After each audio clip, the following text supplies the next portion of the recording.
Hey everyone, welcome to the Oasis Podcast. I'm your host, Miss AJ. Thanks for tuning in. An oasis is something that provides refuge, relief, or a pleasant contrast, and that is exactly what you will find tuning into the Oasis Podcast. This is a space where I and special guests will be cultivating intentional and honest conversations about life's journey. Subscribe everywhere you listen to podcasts and watch us on YouTube now. Hey y'all, hey. Thank you once again for tuning into the Oasis Podcast. I am so grateful that you are joining us for another episode. So once again, baby girl is napping and I'm going to make best use of this time since I am trapped in my car. She needs this nap. Girl been hella cranky, so I am gonna let her nap before we go ahead and enjoy our Easter activities. But I finally decided that I will share my postpartum story. However, the way I originally wanted to do it was very detailed, like a very thorough detailed breakdown. But in all honesty, I still got PTSD from it, like legit PTSD. And I get triggered when I think about certain things. However, I still want to share the story. And that's what's been delaying me, like sharing the story, right? Because I'm like, okay, I got to say everything, make sure I don't forget the details. And in doing that, in remembering that, and then thinking, oh man, I got to now like think about all these things and share all these things, the feelings bubble back up. And so I've been like, nah. I feel like I'm in a better mental and emotional state to share this story. However, I don't honestly want to recap all the things. I want to move away from that space. I have mentally, emotionally, and physically, thank you God, moved away from that space. I am still postpartum, of course. However, I'm just not freshly in that space anymore. And so I don't want to recap like in detail. So what I will do, it give y'all, for those of us, I'm aging myself, who remembers the spark notes. I'll give you guys the spark notes. But I'm not going to not share details, but it just won't be all like in one episode. So I'm going to share what my postpartum journey was, aka my postpartum roller coaster. But very like, here's what I went through, here's what occurred. And I plan on doing other postpartum episodes, and in those episodes, and again, that's going to talk about different topics, and that's, to address different topics for other people and such, since I am a postpartum doula. And then I'll throw in my own experiences in that way, and I think that'll be a little more palatable and emotionally lighter for me to share. And so that's what I plan on doing. And so today's episode, my postpartum roller coaster, I will address certain things. Hopefully it doesn't take up too much time, because I don't know how much time I got left, because homegirl look like she's trying to get up. So we'll see how that goes.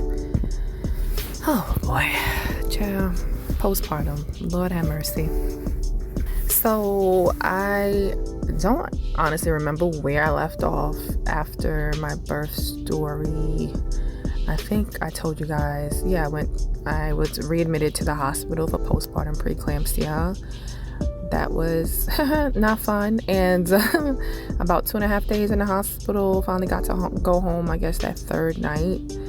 So I guess like 2.5 days, I guess I wouldn't count that. No, that's the third. I don't know, because I went the first day at night. So I was back by the third night. And so being back home now, knowing that I have postpartum preeclampsia, so now this is an extra thing to think about. But I was so happy to be home with that little booger. I was so happy. Like, after giving birth, like in a haze, I was in a haze and going through this hospital ordeal and like trying to make sure that I was getting all the milk out so she'll have breast milk and such. At this time, baby girl was taking a bottle And I'm bringing that up specifically because there's a point later on in the postpartum journey, she decides, yeah, I'm done with these bottles. So at this point, she was taking bottles, but I didn't want her to get used to formula. So I was really like, okay, making sure I collected as much milk as possible. I was not pumping at this time. I was advised not to, and I do advise those who just had a baby, regardless if you want to actually breastfeed from the breast or provide breast milk, I would advise not to pump at this time because it confuses the body and you can then overproduce milk, and that's just a not fun ordeal. So I was using a haka and just connecting it to my boob and letting my boobs do what it do, and it did very well. And I would just also massage the boob and collect the milk, and that was sufficient for me and what I needed for a baby girl. So that's what I did when I was in the hospital. So making sure like she got the milk, and breast milk can be out for child. Brain is in a million places, but got home, was very excited and happy to be with her, and also still very early on in the not knowing what was to come with a newborn, you know what I'm saying? And so again, I'm not going to go into all the details, but I'll give a gist. So I did, again, I'm a postpartum doula, but this is my personality and who I am. I had newborn visit boundaries, or boundaries for my newborn for everyone. And that was, if you are coming over, you have to wear a mask, period. I don't care if you feel sick, you don't feel sick. I don't give a damn. The fact of the matter is, she ain't got an immune system. She barely got one. Or if she does have one, it's very weak. And so I was not fit to be her catching any damn thing, having to go to nobody hospital. I wasn't doing it. And I'm sure people fell away by it, but they ain't say it to me, so I ain't care. And I wouldn't have cared. You don't want to wear a mask, that's cool. Then you just don't get to see my baby, or you don't get to hold her, whatever the case is. But there was that. There was other things that are required, like, not wearing perfumes. And if you came over, you would change your clothes, or, of course, have a blanket or whatever the case is on you, etc., yada, yada. And I have other, boundaries that I had that I can share. Maybe I will share in another episode. But that was that, because I wanted to make sure that she stayed healthy, I stayed healthy. Because let me tell you, those who have experienced it, but ain't nothing closer to hell than you being sick and taking care of a sick newborn. It's the scariest shit ever. And on top of that, baby girl had, what is it called? I forget the exact name of it, but she had, I want to say, a condition where, oh Lord, I'm gonna probably mess this up, but so something in her larynx or something like that didn't fully develop, or that's what they said. And so when she would, let's say she would sleep, you would hear, it caused one for you to hear kind of this gurgling noise when she would kind of sleep, but then also her breath would catch. So she would kind of anyway, stop breathing a little bit. It sounds worse than it actually is, but now think about that. I'm in postpartum brain. I have a newborn. You scared as shit, okay? You literally are spending that first year with this child, hoping this child don't die. And I'm dead ass, hoping you don't die, because, Black women in America, but also making sure every little thing you're hyper vigilant of. So this was a scary thing to discover and then now to deal with. And so I definitely want to add extra shit to that, you know what I'm saying? And I wanted to make sure that she was as healthy as she possibly could be in any way that she could be. So I had those newborn boundaries. And another thing was, it was difficult for me to adjust to becoming mother. So I say that meaning I've been auntie for a long time, child.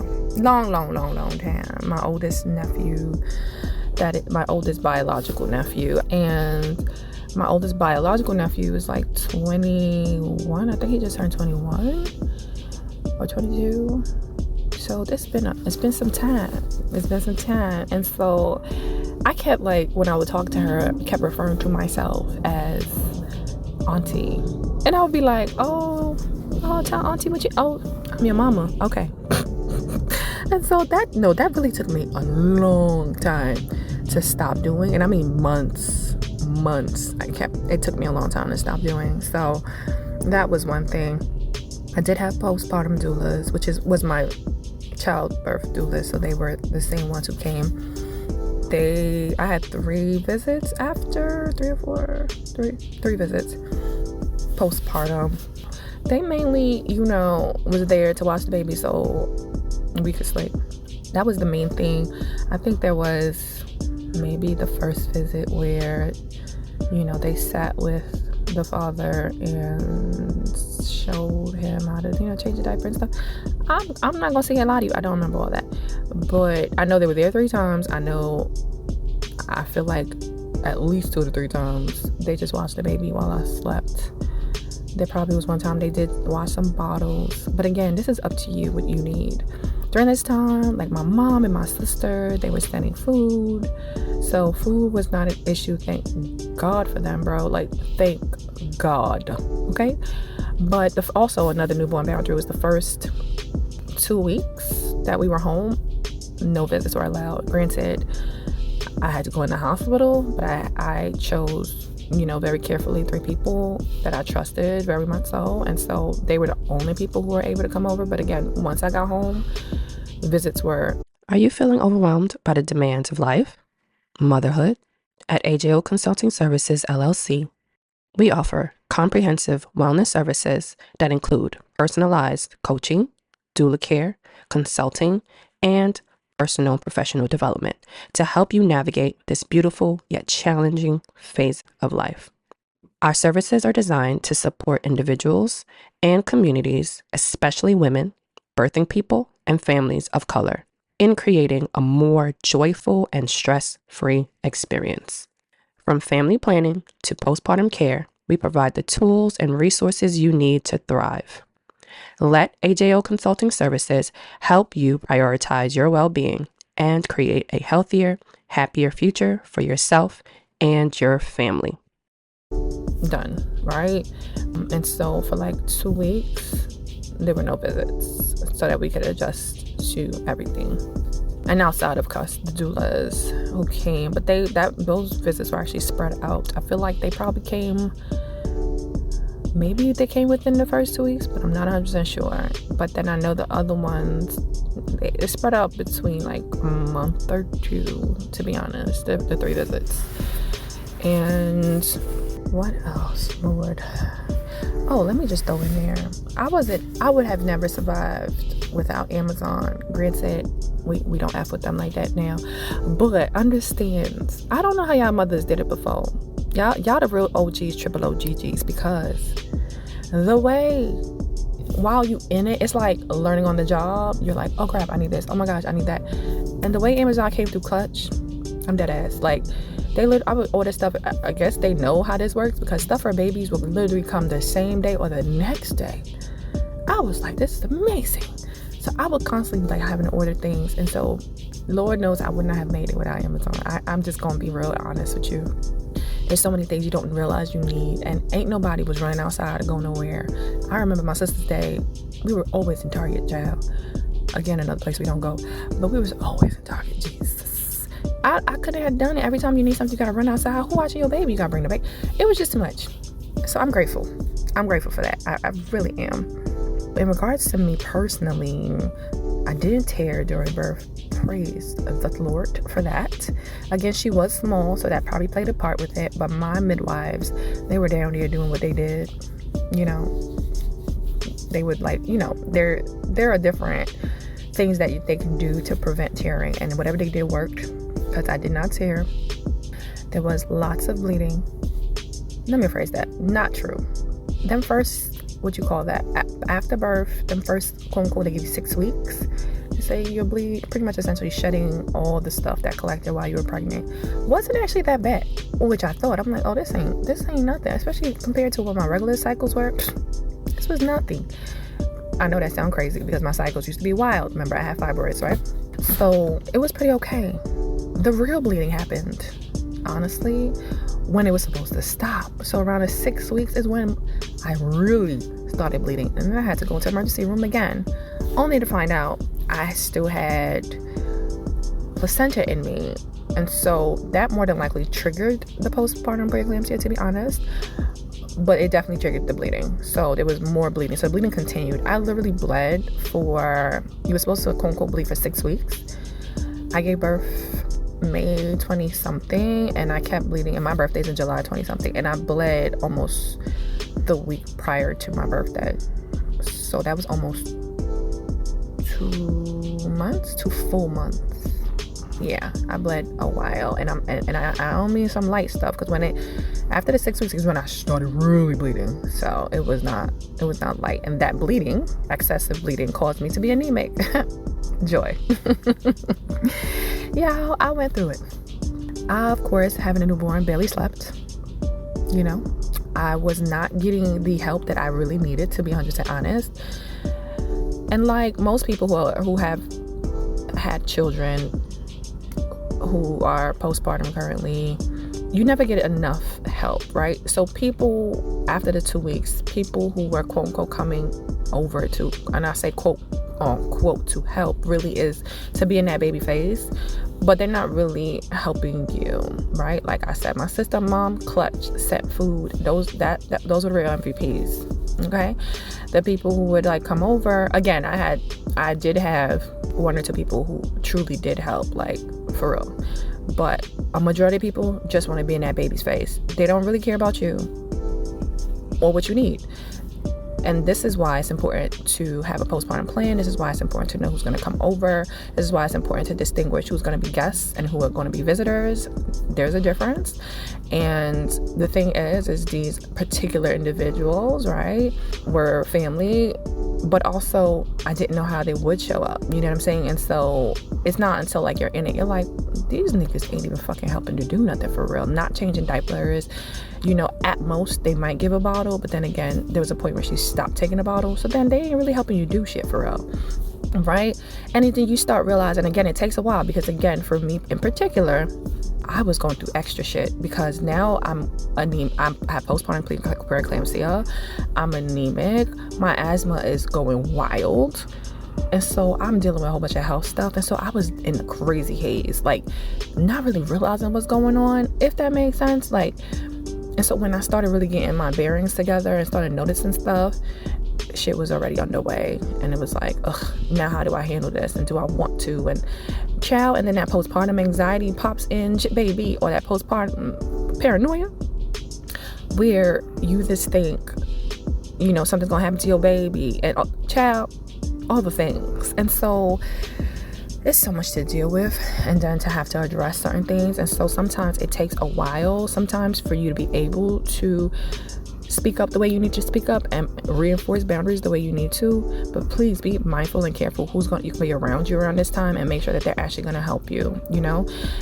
People's like, oh, I watch the baby so you can sleep, and then come find out they sleeping harder than the baby is, and I'm all the way in another room. I can hear the baby crying.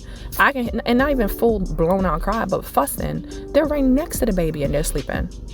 That's not help. That doesn't settle a person's, especially a postpartum mother's brain. Now I feel you are unsafe. Now you cannot watch my child. Now I would not trust you to watch my child again overnight. So these are things that, or at night, or certain periods of the day. These are things now are sticking in your head now that makes you even more uneasy. These people claiming to help and all this stuff. And it's like the intention might be there. And even then, in hindsight, it really wasn't.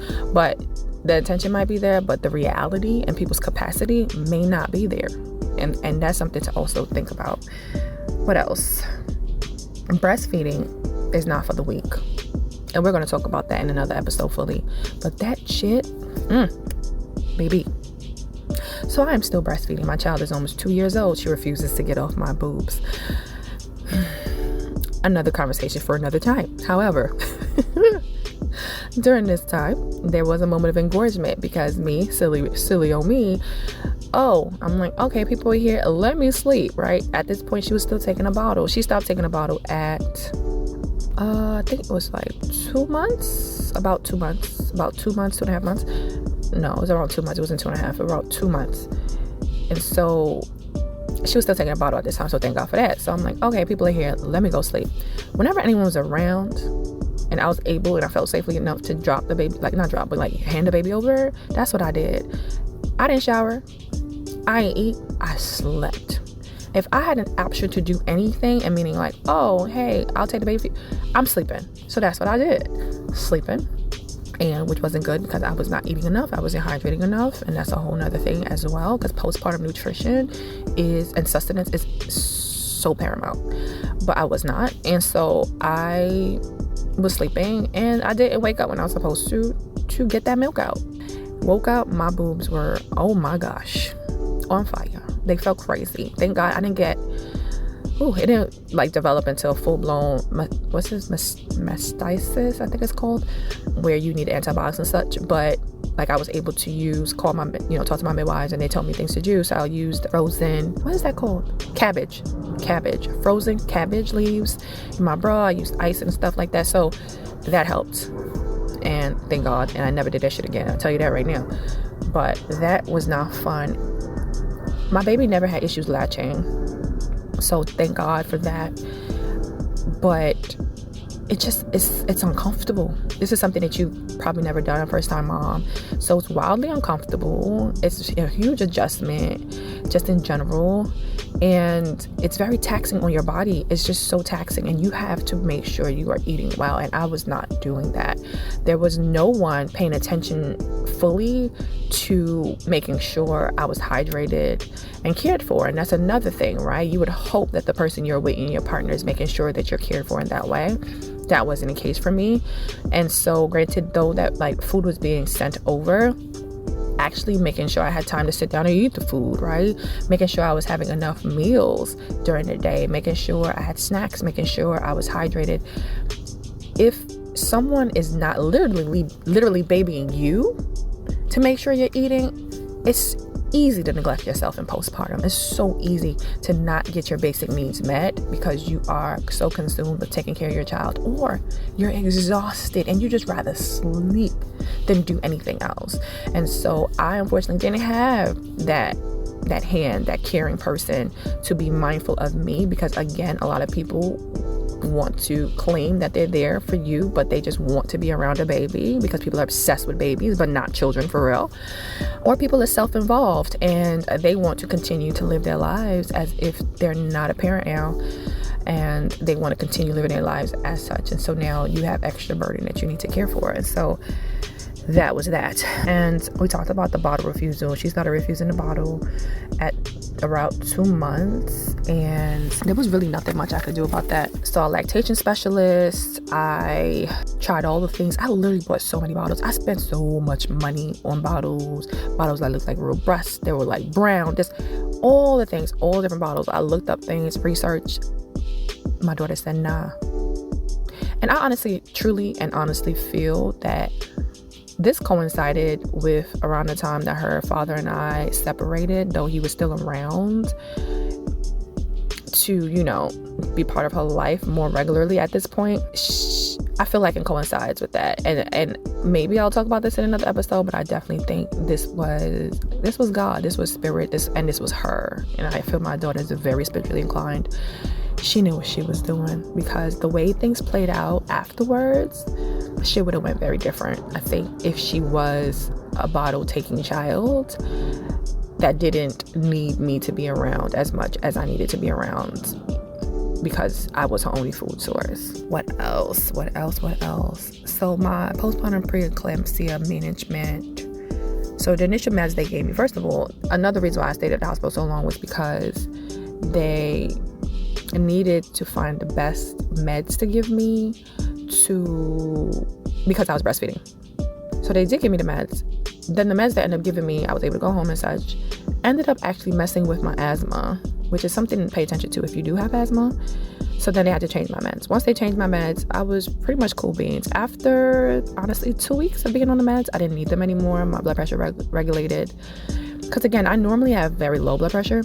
This incident was the only time I've ever had, like really high blood pressure ever.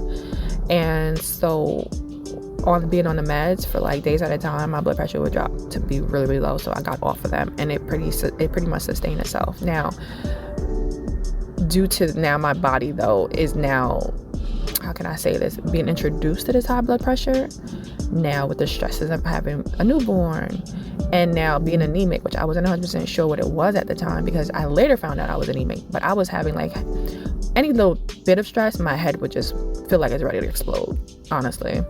Again, now being fatigued and such, it just was a lot to deal with. And so I was still very careful and scared about this blood pressure, still trying to take, my blood pressure as early as possible to make sure things were okay. But I only needed to be on the meds for about 2 weeks total. So this is how I found out I had anemia. Went to go see my primary care physician, right? Because of my annual physical. And that's when she saw that I did a CBC panel. That's when she saw that my white blood count was mad high. So now I was referred to a hematologist. And I saw a neurologist first because of the headaches. And I was like, not only were they headaches, they were like numbness. Literally one side of my face, my head, down to like my chin or like my lip would go numb. It felt crazy. And I was scared like I was going to stroke out. So I saw our neurologist.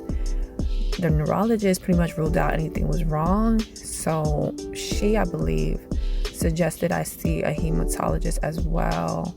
And then I saw her a few times, the neurologist a few times. Saw the hematologist. It was the hematologist who pretty much was like, oh, you're anemic. And prior to seeing her, I saw, or they thought, maybe the neurologist I think she probably like, oh, I think you might be such and such. And so, meaning iron deficient. So she suggested I start taking iron. And so I did. I started taking these like natural iron pills. They actually are really awesome. Anybody who wants a suggestion.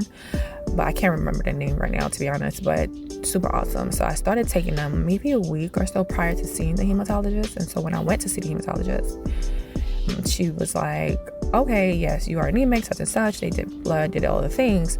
And then she actually suggested the pills I already started taking. So she was like, yeah, definitely continue to take those. And so come back in, I forget the time period, but I saw her a lot. so that we can, see what's going on with you.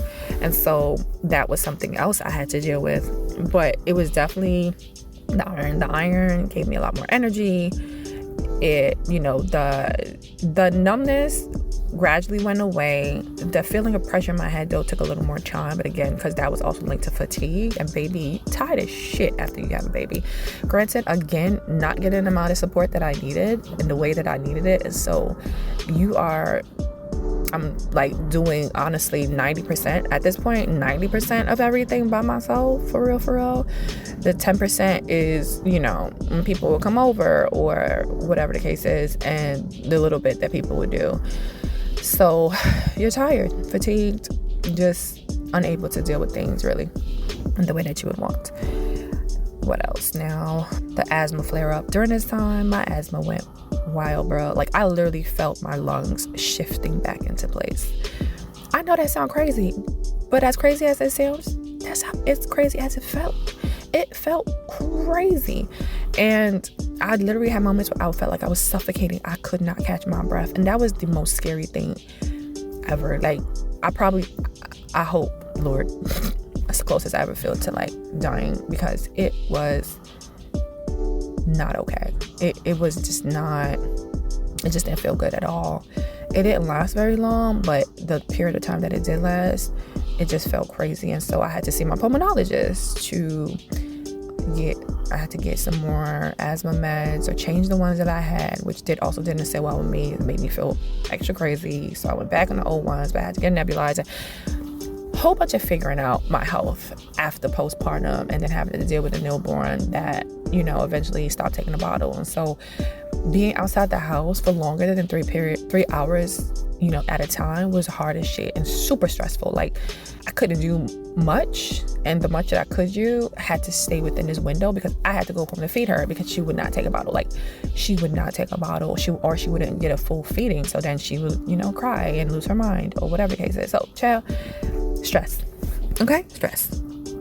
Also, your body feels, at least my body felt like jello. Like, and this has to do with, I think was it prolactin that releases when you are pregnant, so that you can be pretty much flex your bones and such can like essentially get softer so that when you give birth, right, you don't break anything. Yeah, it's still in your system after you give birth, and so you feel like jello. You feel super unstable, and that's another reason they tell you need to rest after birth to let your body get back into a stable state. But it's just a weird, strange feeling, for real. It's like so weird. What else? We're going to talk about having proper self-care, rest, nutrition, hydration, being able to bathe, and things like that. That was something that, again, I didn't do a good job of. And then I started like being mindful of, getting my hair done and just being outside of the house to let whoever was watching her watch her for the few hours that I was free, just to get fresh air, because that helped tremendously. So good. So mommy brain and mommy haze is real. For me, it took me like almost 8 months to get out of it. Almost 8 months. And between this time, I went back to work for a stint, and it was a bad idea.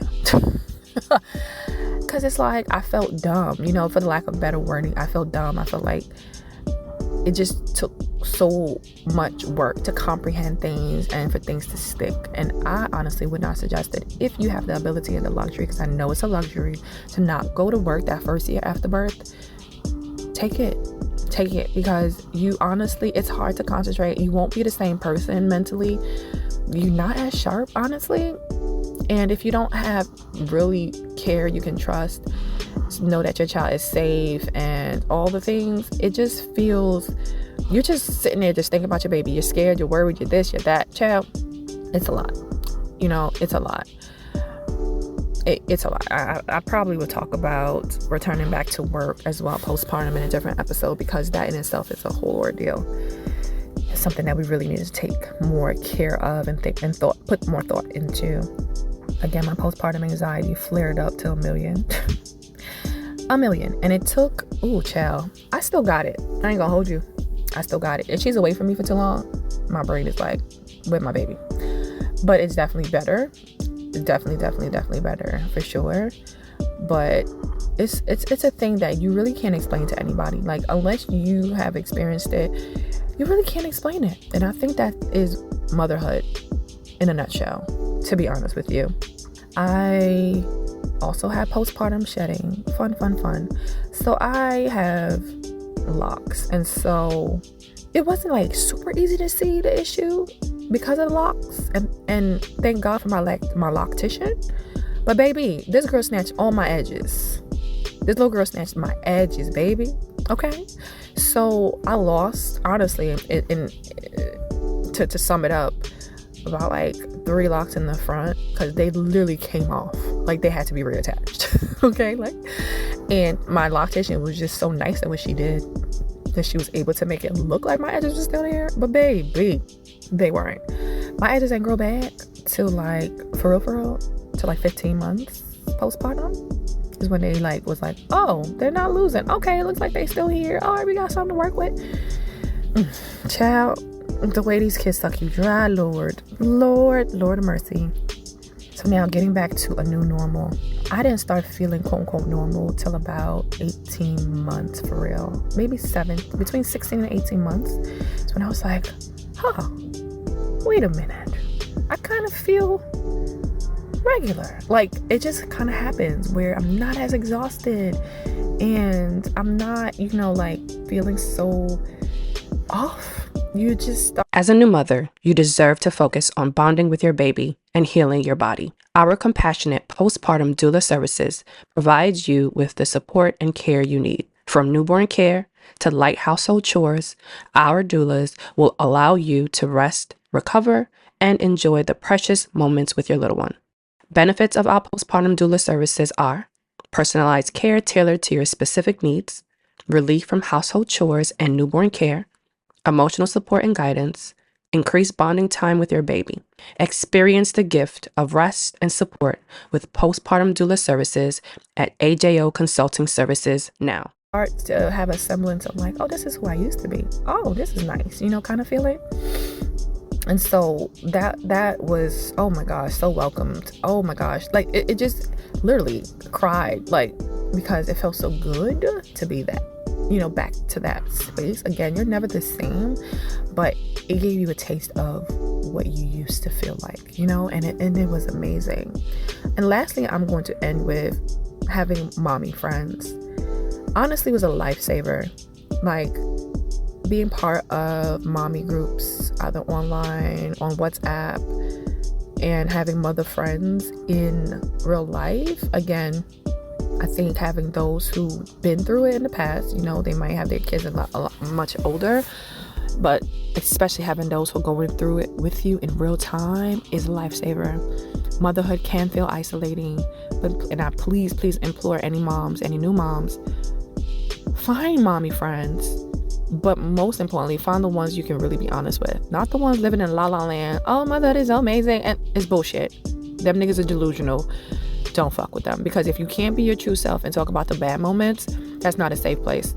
And you need to be able to talk about all the things, because motherhood is not what it's cracked up to be. It's not as easy as they make it seem. It's not all rainbows and butterflies. This shit is hard. It is taxing. It can take life.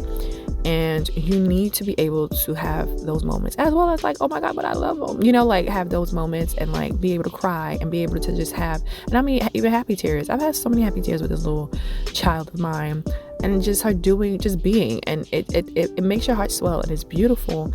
But also the times where I cry, I'm like, what the did I get myself into? You know what I mean? And sometimes you need someone else who understands, who can be there and be like, girl, I understand, girl, I got you, or just share space with you. And sometimes that's all you really need, and it's really, really important, because those older folk, those who had kids many moons ago, or those who ain't raised their kids, but they moms, but they ain't raised their kids, and they telling you, oh, it's not that bad, oh, it's not that this. You don't know, and you're not me, and you don't need to be in spaces like that, because they will not honor your experience. They will not make you feel validated. They will not make you feel heard. And if you're suffering from postpartum anxiety, depression, or anything of the sort, they're going to make you feel worse.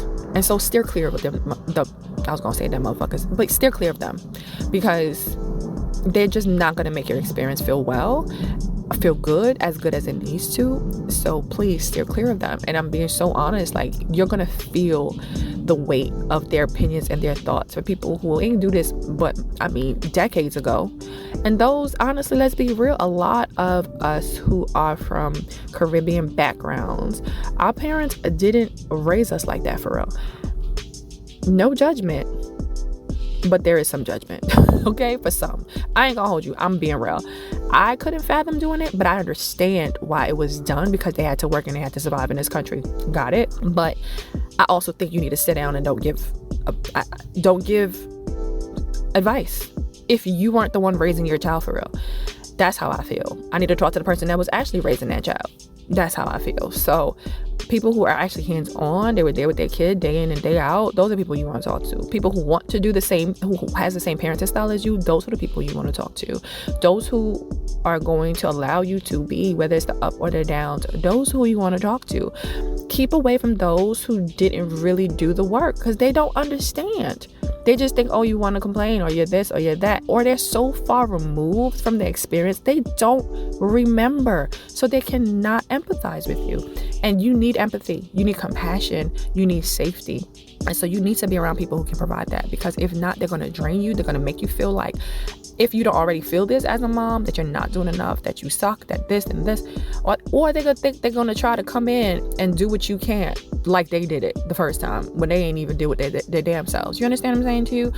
Don't let people like that into your space. Don't let them in your orbit. I understand they may be close family members and you may quote unquote need them to get a break here and there, but only allow it to be here and there. Don't let them infiltrate your mind or your experience, because your experience is your own. And so do not let someone hijack it. Okay? Y'all feel the emotion in here. I got some thoughts and I got some feelings and I experienced some motherfucking shit that okay, I experienced a lot of stuff that I do plan on sharing at some point. Again, it'll be sprinkled into other episodes on, certain topics that has to do with postpartum and motherhood. But do not allow people to take away from your experience, or to take it down, or to hijack your experience at all. So that was my postpartum journey in a nutshell. It was a lot more than I could probably share on an hour episode, or honestly, maybe even a 2-hour episode. I feel like it would really be more than 2 hours if I really detailed everything for real. But I am not going to do that in this episode. And I hope this helps complete the story, because I know I started, with my pregnancy journey, fertility journey, into my pregnancy story, into now my postpartum. And so I hope it kind of wraps that up for you guys. And I do, again, plan on adding more details in other episodes and more experiences, but I wanted to wrap it up in a bow and kind of feel like I ended this saga, because that's what it feels like. I feel like it's just, now I feel like I am coming out on the other end a little bit, and it just feels like a new day. It feels like a new day. And so I hope you guys can hear that in my voice, in my energy, that I am in a better place, in a better space now. And I definitely wanted to share that with you all. If you have any comments, questions, if you want a one-on-one, you want a consultation, I am here to assist anyone as they need. Till next time, bye. Thank you for tuning into this week's episode of the Oasis Podcast. I hope you were able to find something that resonated with you on your journey. Don't forget to subscribe anywhere you listen to podcasts and YouTube. Rate us and leave us a review and comment on Apple Podcasts, iTunes, and YouTube. Share your favorite episode and like us on Instagram and Facebook. If you have any questions, comments, want to be a guest, or any show ideas, contact us at ajaysoasis@gmail.com. That's AAYJAYSOASIS@gmail.com, or direct message us on Instagram and Facebook.